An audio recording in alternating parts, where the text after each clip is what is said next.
पश्चिम बंगाल में विधानसभा चुनाव से पहले बीजेपी ने पूरी ताकत झोंक दी है। पश्चिम बंगाल में बीजेपी परिवर्तन यात्रा की शुरुआत कर रही है। नादिया के नवद्वीप से पहली यात्रा बीजेपी के राष्ट्रीय अध्यक्ष जेपी नड्डा शुरू करेंगे। बीजेपी पूरे राज्य में 5 रथ यात्राएं निकालने की तैयारी कर रही है। इस अभियान को बीजेपी ने परिवर्तन यात्रा का नाम दिया है। इसकी शुरुआत के लिए नवद्वीप को चुना गया है क्योंकि 15वीं शताब्दी के संत चैतन्य महाप्रभु की जन्मस्थली नवद्वीप है। इन रथ यात्राओं में गृह मंत्री अमित शाह भी शामिल हो सकते हैं। वहीं कोलकाता एयरपोर्ट पर बीजेपी नेता मुकुल रॉय ने टीएमसी को सख्त संकेत दिया है। रॉय ने बताया कि पश्चिम बंगाल में ममता बनर्जी ने जो परिवर्तन लाया था उसमें शुभेंदु अधिकारी और राजीव बनर्जी का अहम योगदान था, लेकिन अब टीएमसी के नेता उन पर तरह तरह के आरोप लगा रहे हैं। কেউ কারোর সাথে থাকতেই পারে এককালে, কিন্তু চিরদিন থাকবে তার তো কোনো ব্যাপার নেই।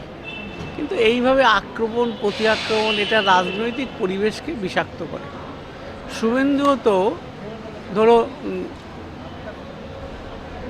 এই পরিবর্তনের যে লড়াই তৈরি হয়েছিল 2009, তাতে শুভেন্দুর কন্ট্রিবিউশন ছিল রাজীব, সবার কন্ট্রিবিউশন নিয়েই তো পরিবর্তনটা কমপ্লিট হয়েছিল।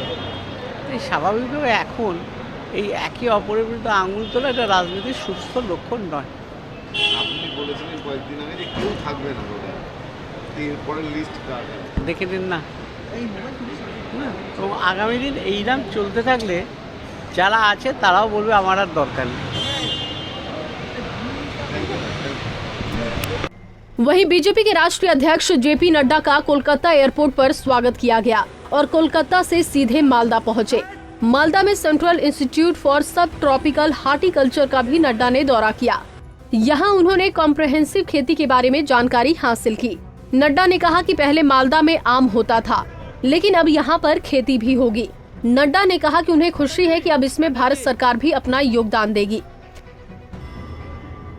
इसके सेंटर पर सेंटर फॉर सब tropical horticulture, central institute for सब ट्रॉपिकल हॉर्टिकल्चर, यहाँ आने का मौका मिला और यहाँ मैंने देखा किस तरीके से एक कॉम्प्रिहेंसिव खेती और समेकित खेती का विकास करने का योजन बना है।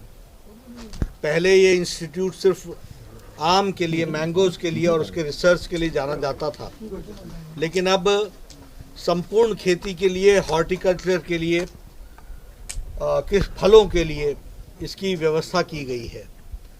मुझे खुशी है और निश्चित रूप से केंद्र सरकार का पूरा सहयोग मिलेगा और मैं ये मानता हूँ कि ये Indian centre for agricultural research अपना सेंटर इंस्टीट्यूट फॉर सब ट्रॉपिकल हॉर्टिकल्चर उन्नयन जने मोदी जी सरकारे संपूर्ण सबाई सुविधा और सुयोग देवे, तो आमी पूरा आशा रखेছে और जरूर इसका विकास होगा, ऐसा मैं मानता हूं।